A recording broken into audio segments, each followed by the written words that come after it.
Hi, my name is Dr. Nasr Ali from Young Professional Society, YPS, and welcome to the YPS podcast. Now, this is the first podcast that we're recording for YPS. It's designed to help the youth and the young professional in helping them to develop leadership skills and how they could become successful. And it's an honor to have with us Professor Waqar Ahmed, who is a professor of nanoscience at the University of Lincoln, and he's also the president of the Young Professional Society.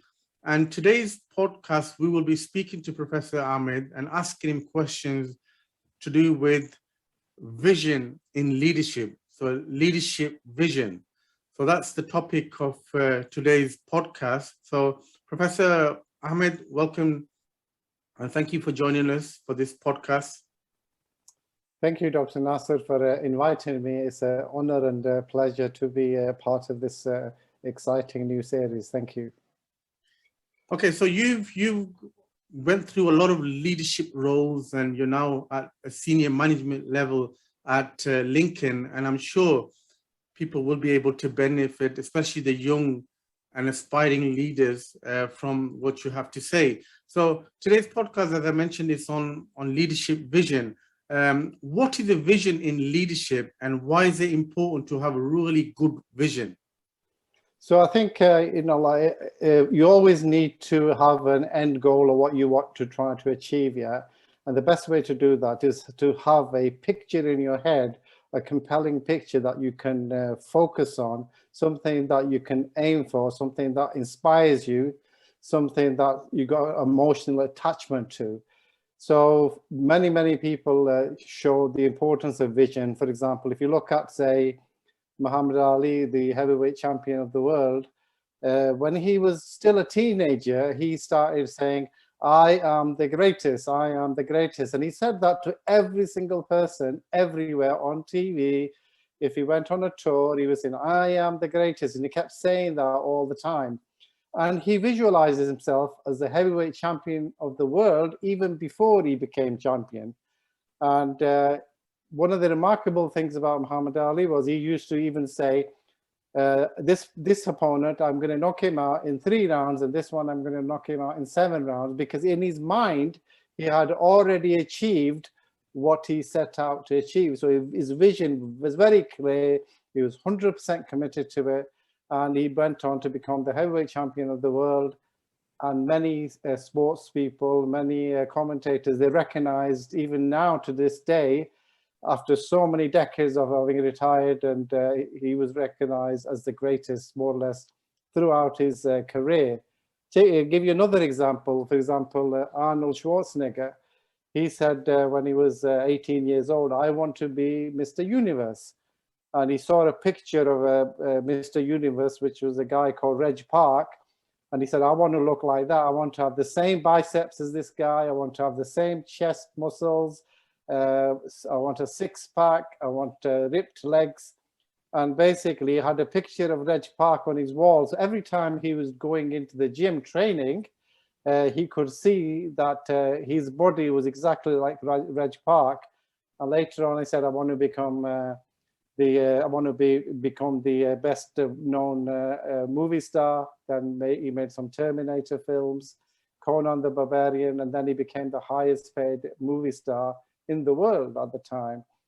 Then the third phase of his career, he said, I want to be the president of the United States. And he got into politics and he became governor of California, which is the largest state in America.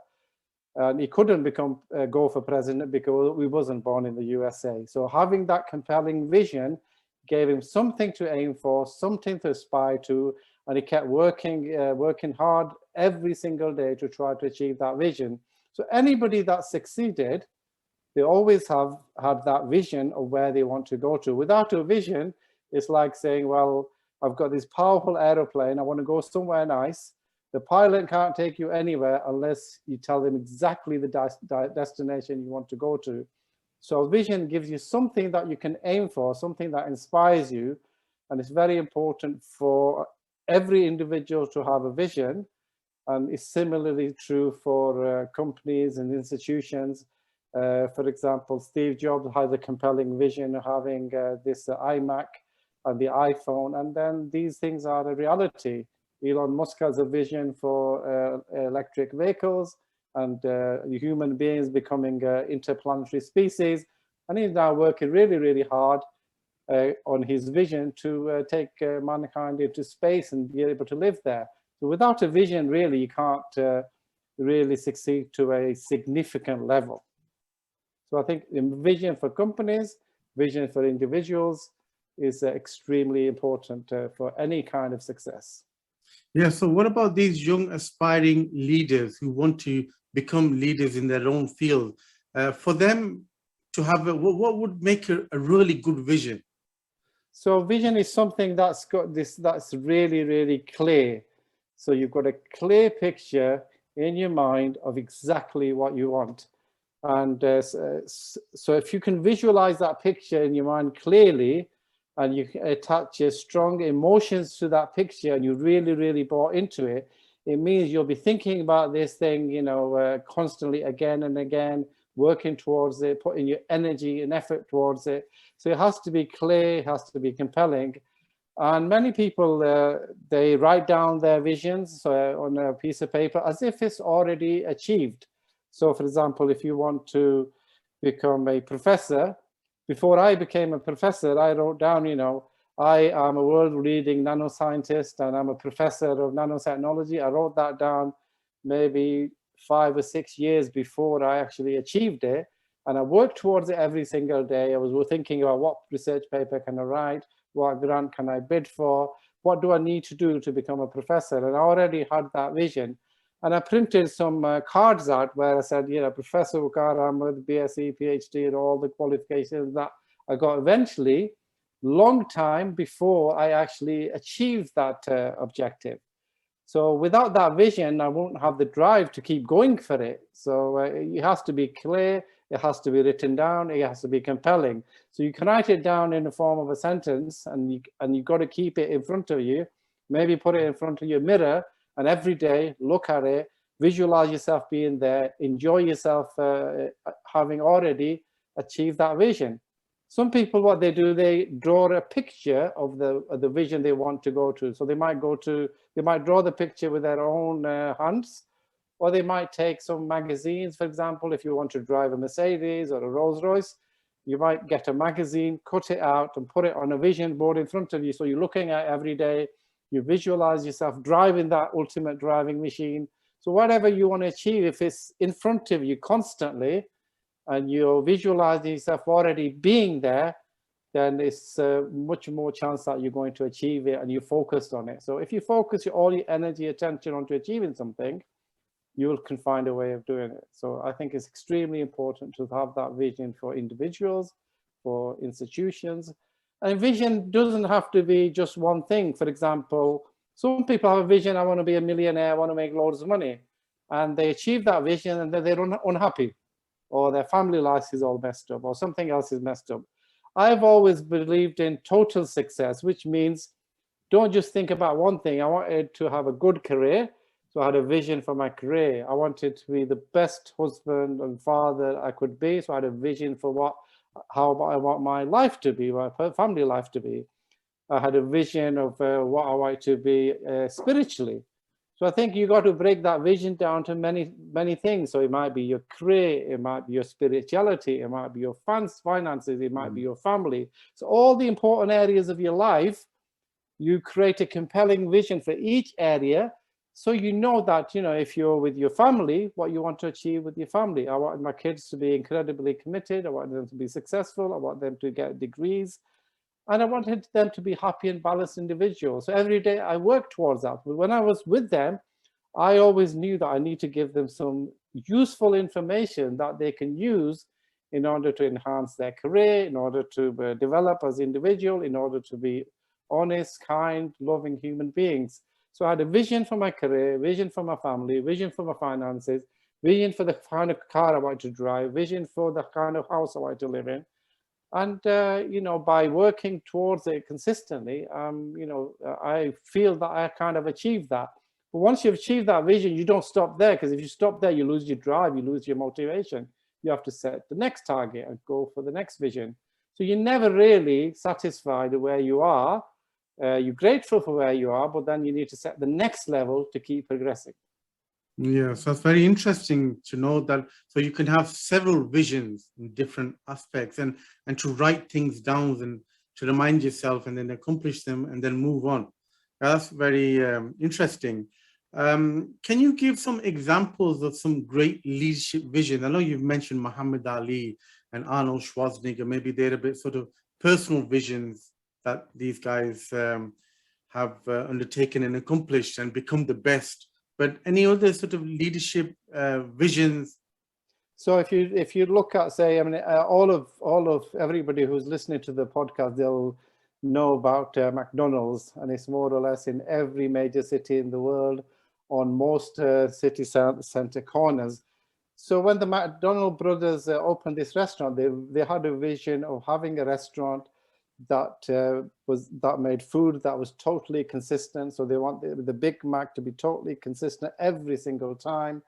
And they wanted to have a service and an operation that was lean and efficient, that more or less straight away, within a couple of minutes after ordering the food, they'd have their order in their hand, and so people would order in one window, and at the next window they'd pick up their food and they'd go. So they made their operations extremely efficient, and so basically they had the vision of having this restaurant that was extremely efficient, high quality food, very quick, very efficient, repeatable, and they achieved that vision. And Ray Kroc, was one of their ice cream salesmen for McDonald's, and he looked at McDonald's and he absolutely loved the concept. Now, the McDonald's brother vision was to have this amazing restaurant, and they achieved that vision.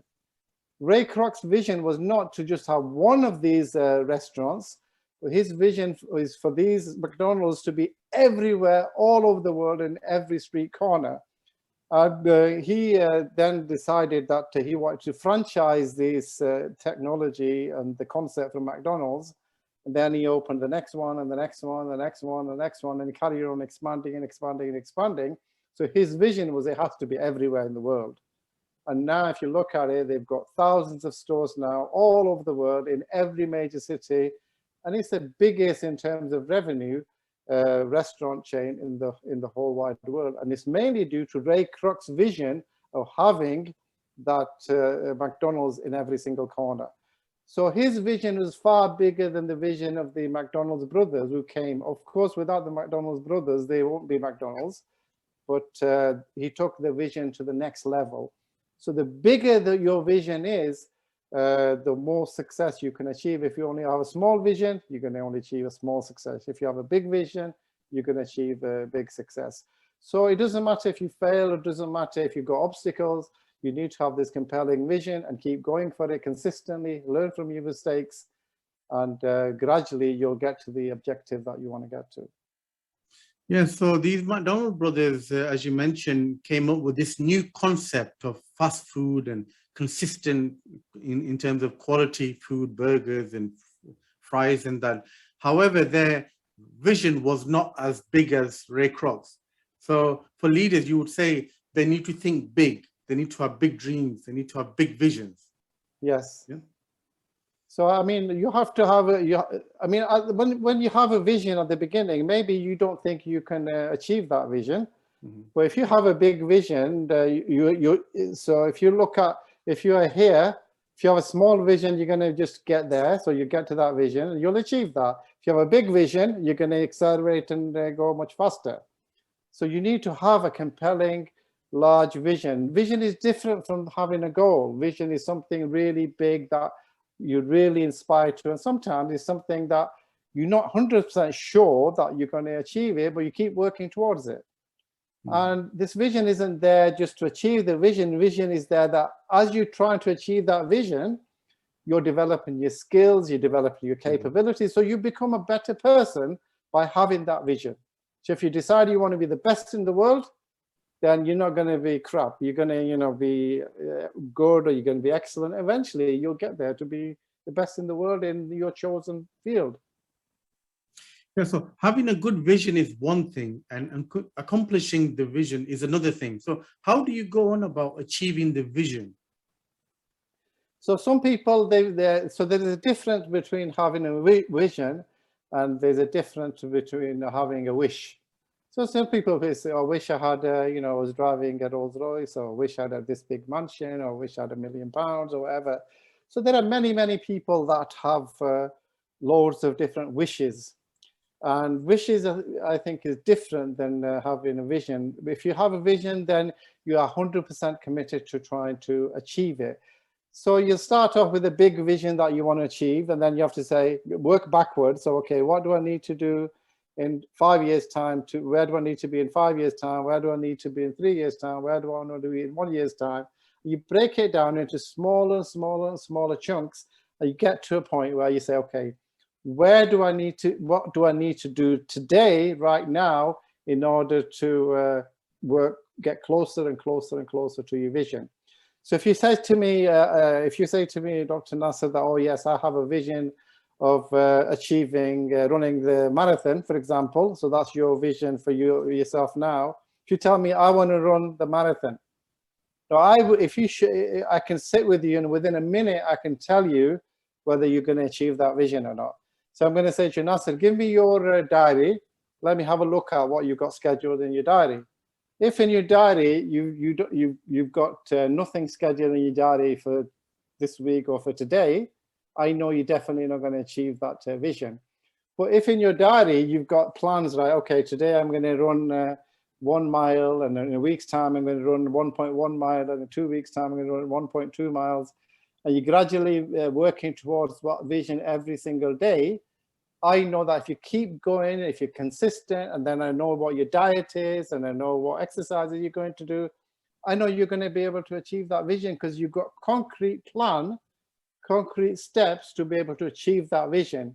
So you know somebody is committed to the vision if they have a concrete plan for achieving it, and they take consistent action every single day. So you might say, okay, I want to run the marathon. I'm going to wake up 5 o'clock in the morning. This is what I'm going to eat for breakfast. I'm going to go for this run. I'm going to do some stretching. I'm going to do some sit-ups, push-ups. I'm going to go into the gym and do some weights. So I know that you've got a plan for achieving that vision. Then you'll have that confidence. Oh yeah, eventually, if he keeps going on that trajectory, he's going to achieve that vision. So basically, you have to have a vision and break it down into tiny little steps that you're doing consistently every single day. And over a period of time, you will achieve that vision. Okay, do people buy into the vision first, or do they buy into the leader first? So you've heard, I've mentioned many times before, you've heard this thing called communication, yeah? So if you look at people and how people communicate, they communicate in terms of their words, they communicate in terms of their voice tone, and they communicate in terms of their body language and in their physiology. So if you're a leader, people are always looking at you all the time. You know, what is the leader saying? What is the leader doing? How is he behaving? Is he consistent in what he's saying? Is he truthful? Can we trust this leader? Will this leader get us from point A to point B? So you're constantly observing the leader. And if the leader's consistent and he's congruent, so whatever he says and he does is consistent, then people will follow him. So initially, people will buy into the leader. If they trust the leader and they see that the leader is walking the talk, then they'll buy into the leader, and eventually they buy into the vision. If you have a compelling vision and the leader's actions and his words and his behavior is not consistent with what's coming out of his mouth in terms of the vision, then people are not going to buy into the leader. So they buy into the leader first, and then they buy into the vision. So you can say anything, but if your actions are not consistent, people won't believe you. So one of the definitions of leadership is a process where you help others to achieve more. So a leader needs to sort of inspire others so that they can achieve more. So when you look at the vision, would you say that the vision should be where it benefits more others rather than kind of a personal benefit, especially maybe in political leadership? So you'll never get people. So in everything that you're only going to succeed if you have a situation where there is a win-win situation. So if you're a leader and you got a vision, you have to bring your people along. You got to make them better and better and better. So without the organization benefiting, the leader benefiting, the individual benefiting, the organization can't succeed. So you have to, it has to be a win-win situation in every case. If, for example, the leader benefits and the individual doesn't benefit, they're not going to be motivated to achieve that vision. So the vision has to be, everybody needs to buy into it and everybody needs to benefit from that vision. And then there'll be motivation, there'll be energy, there'll be enthusiasm for people to achieve what they want. And if people achieve what they want, the organization achieves what they want. So people's vision and the organization vision have to be completely aligned for everybody to succeed. Okay, so I think we could wrap up this podcast. And just before we leave, maybe a final question. What advice would you give to the inspiring leaders about having a vision and about leadership? So I would say that you need to clearly define what you want to achieve.